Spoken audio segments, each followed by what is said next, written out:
سلام كمسك الختام. به نام خداوند بخشنده و مهربان. حسدخور انسان اعتراضگر به حکم خداست. او بدبین است. به تقدیر گذاشته خداوند و به حکمت او تعالی ضدیت کرده است. به قسمت خداوند راضی نیست. زبان حال حسدخور این است: چرا به آن شخص عطا کرده شد و به من نه؟ حسد صفتی یهودی هاست. الله سبحانه و تعالی می فرماید: بر مردم به خاطر نعمتی که خدا از فضل خویش به آنان داده است حسد می برند. سوره نساء آیه 54.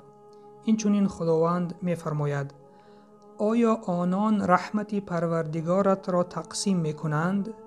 حال آنکه ما روزی آنها را در این زندگی دنیا میانشان تقسیم می کنیم. سوره زخرف آیه 32. شاعر می گوید: بگو به آن که به من حسد می کنی، می دانی که به کی به احترامی کرده ای؟ به خداوندی که به من عطا کرد تو حسد کردی، اعتراض به حکم او کردی. و خداوندم به من زیاده کرد و راههای طلب کردن را از درگاهش به تو محکم کرد به خاطر حسدت. حسد این یک بیماری خیلی خطرناک است. به مسلمان زیبنده نیست. درباره حسدخوری پیامبر صلی الله علیه و سلم فرمودند: در یک دل دو چیز جمع نمی شود: حسد و ایمان. از شخص حسدخور نیز پناه می طلبند، چی طوری که از شیطان پناه می طلبند، چنانه که خداوند می گوید: اعوذ بالله من الشیطان الرجیم و من شر حاسد اذا حسد. یعنی پناه می برم از شر حسود چون حسد می کند. مشکلات این است که هر یک نفر گمان می کند که به او حسد برده اند، نه این که خودش به دیگر کس حسد برده است. اگر یک نعمت را در برادرت بینی و دلت غمگین شود، بدان که حسد بردی، چون حسد این بدبینی نعمت خدا در دیگران هست. شخص حسدخور نمی خواهد دیگران خوشحال باشند. هیچگاه نگو که من حسد نمی برم، چون تو انسان هستی.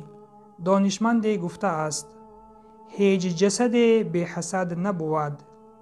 انسان خوب آتش حسدش را پنهان نگاه می دارد و انسانی بد باشد آشکارش می کند.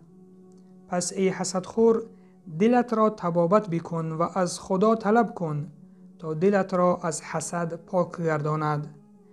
از خدا طلب کن و گوی: ای خداوند، در دلم هیچ کینه نماند بر ضد برادری مسلمانم.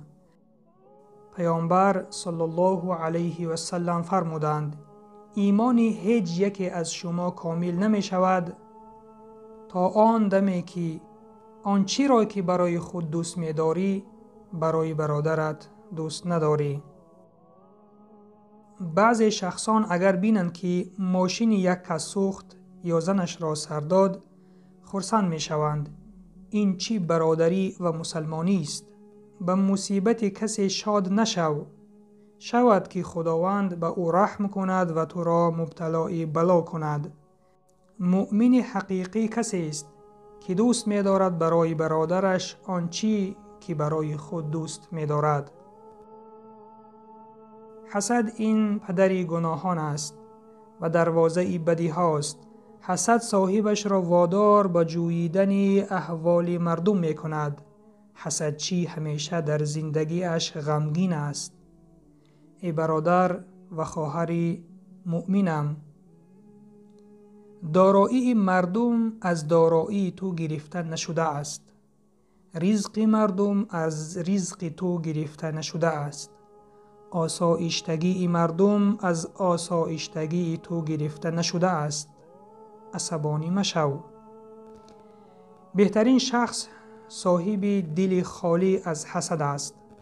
پیامبر صلی الله علیه و سلم فرمودند: مردم در راه راست هستند تا آن دمی که حسد نبرند، و این چنین گفتند: حسد مبرید.